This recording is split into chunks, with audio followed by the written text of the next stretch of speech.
Hey YouTube, what's going on? So the video I posted up just the other day, I guess I didn't post it up on here. I posted it up on Facebook and Twitter.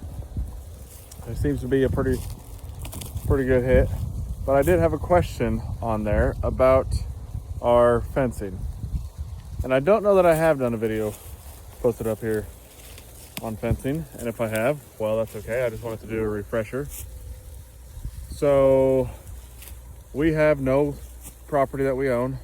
The property that I'm out here tonight is a custom grazing project that we did with the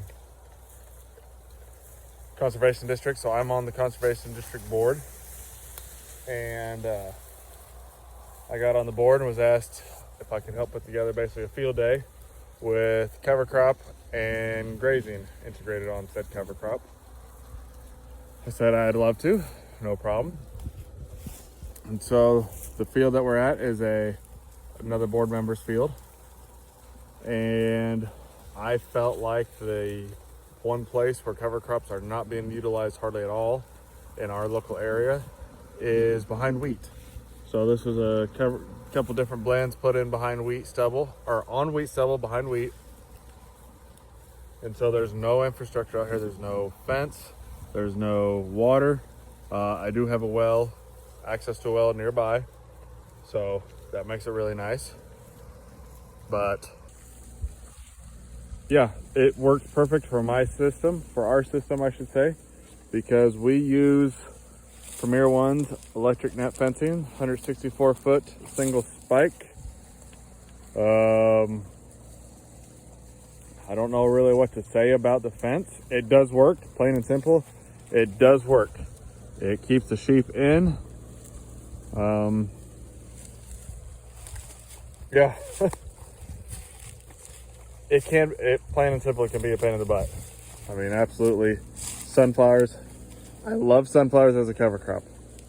But when it comes to my fence, I hate sunflowers. Because this fence catches every sunflower head. Every time. And you have to stop and untangle the sunflower head out of, well, usually it's these. So these are hot. So that's hot, hot, hot. Everything horizontal is hot except the bottom. Then you got these vertical struts are just a rubber or a plastic, I guess. So they're not hot. And then you got, these are your ends. They got clips on them. You just hook them together. You tie your posts together and you run them. And that's what you have on both ends. You have a setup like that on both ends. I will walk down here towards the charger. For my water setup, just got a simple old protein tub. For a lot of the summer, I was having to use a 25, 30 gallon tank. But as it cooled off, I could go to this because it could keep up. Just run a little hose to our water trailer. It's just an old shuttle, 250 gallon shuttle or whatever. Have an old homemade trailer that we had at the feedlot that had been used on something else that we weren't using. So I aired the tires up. There is one new tire on it and new rim, but it's small enough I can pull it with the four-wheeler.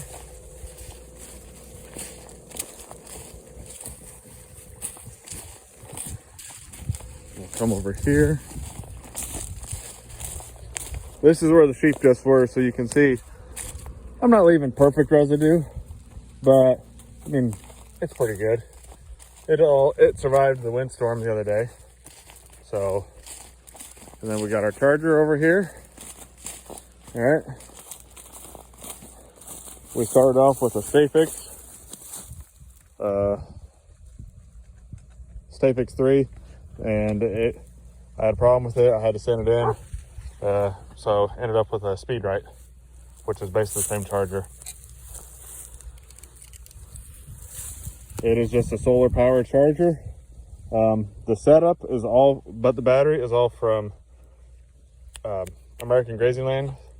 I really enjoy working with them. I have bought a couple of these fences from American Grazing Lands, but they're just a distributor basically for, they just deal in some of the Premier One products. All right, the dolly, don't ever buy the solar dolly. It sucks, plain and simple. It sucks. It is what's the word I'm looking for? Kind of clumsy, I guess, would be the best way to put it. It's kind of clumsy. I think there's definitely better stuff out there. We got our 2 ground rods, and yeah, that's pretty much the setup. You got 7 of these fences, of these net fences, a trailer, a 4-wheeler, and a charger, and you can be in the business of grazing sheep. Pretty much that simple. We have 14 or 15 fences, I think is what we got, what we're up to. The biggest complaint, some of them are getting old, and so we've had to do some splicing on different ones. So I'm trying to just get over here real quick to show you. I don't know if you really see them, but I just want to make sure you point it out to you. How ugly some of them can be. Some of them are getting.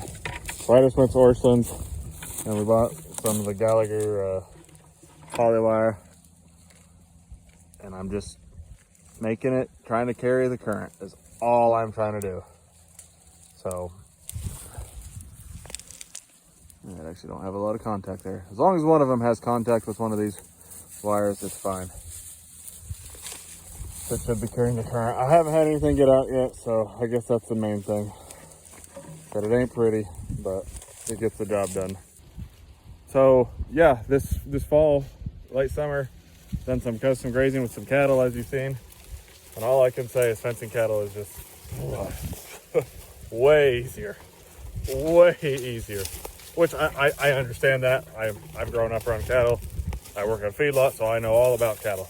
But as far as managed grazing, I mean, in my opinion, there is no excuse to not do some kind of managed grazing on your cattle.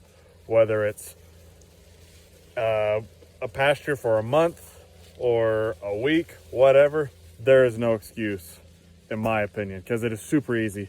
I mean, it costs next to nothing to get into, to get a couple of reels, some step-in posts, or you can just get the small fiberglass. They're like, I think they're 3/8 fiberglass posts that you can type them in with a regular claw hammer if you needed to, if that's the route you want it to go.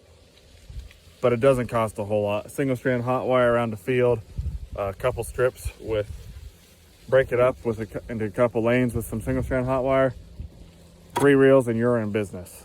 I mean, whether it's on milo stalks, corn stalks, cover crop, it don't take much. So yeah, trust me, there's plenty of days where I'm just like, oh my gosh, I don't want to move any more net fence, but that's what we got to do. It's the situation we're in. So I'll leave it at that. And as always, hit that like button, hit the subscribe, leave a question, leave a comment. I'm telling you guys, I started doing this YouTube channel to share my journey, my experience of trying to start farming, trying to get into commercial agriculture, and I love to hear back from people. So please, please, please, I do mean it. Leave a comment if you can. Thank you. See you next time.